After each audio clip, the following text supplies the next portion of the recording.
Hello, guys. You're welcome to today's exposition. It's nice having you around again. So today you're going to continue the series we started, for some time. So today we're going to be looking at proving or testing five. That's what we're going to be looking at, proving or testing five. So quickly, let's say the things you must have. As you all know, the first thing you have to have is basic division knowledge. If you don't know how to divide numbers, it will be very hard for you to understand what we're about to do. And the next thing you need to have is 100% concentration. So stay away from every sort of distractions, even as we venture into this. So quickly, what's the logic for today's discussion? Now, here's the logic. Testing five's divisibility of numbers, just like 2, requires you to use 5 to divide the last digit of such a number. So this very divisibility we are discussing today using 5 is very much like that of 2. So if I want to get to know if I have to divide a number without a remainder or if there will surely be a remainder, all I just have to do is to bring out the very last digit that makes up such a very given number and use my 5 to test it, just like 2. The same thing. So if you were there when we worked on 2, this should not be a problem at all. So let's see a couple of examples quickly. Let's see a couple of examples. So the first thing I'm going to be looking at is test 53,157 divided by 5. How do I get to know if I have to divide 53157 without a remainder or if there will surely be a remainder? So I'll bring out the last digit and see if 5 is divided. If 5 divides the last digit without a remainder, it means 5 to divide this very given number without a remainder. So yeah, 7 divided by 5. 5 and 7 is 1, remainder 2. There is a remainder. So as you can see, when 5 divides 7, there's surely going to be a remainder. So it means when 5 divides 53,157, there will surely be a remainder.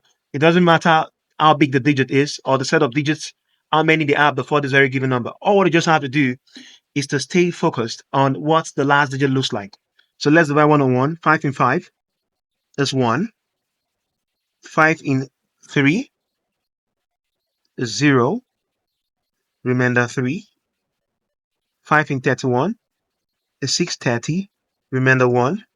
5 and 15 is 3, no remainder at all. 5 and 7 is 1, remainder 2. So as you can see, it means our test was 100% right. So let's see another example quickly. Let's take another example. Test this. When 5 divides 651,390, would that be a remainder or not? 651,390 divided by 5. Would that be a remainder or not? How do we get to know? How do we tell? As simple as ABC. Bring out the last digit. 5 and 0 is 0, no remainder.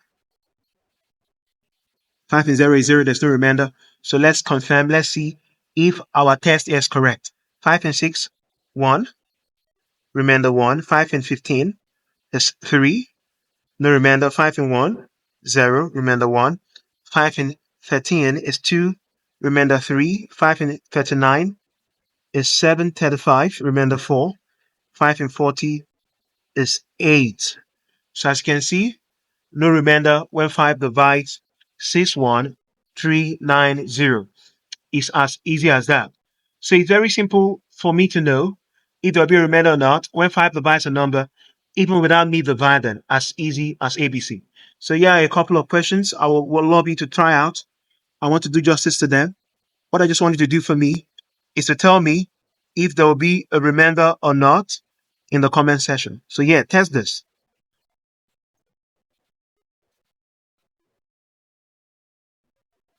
Then test.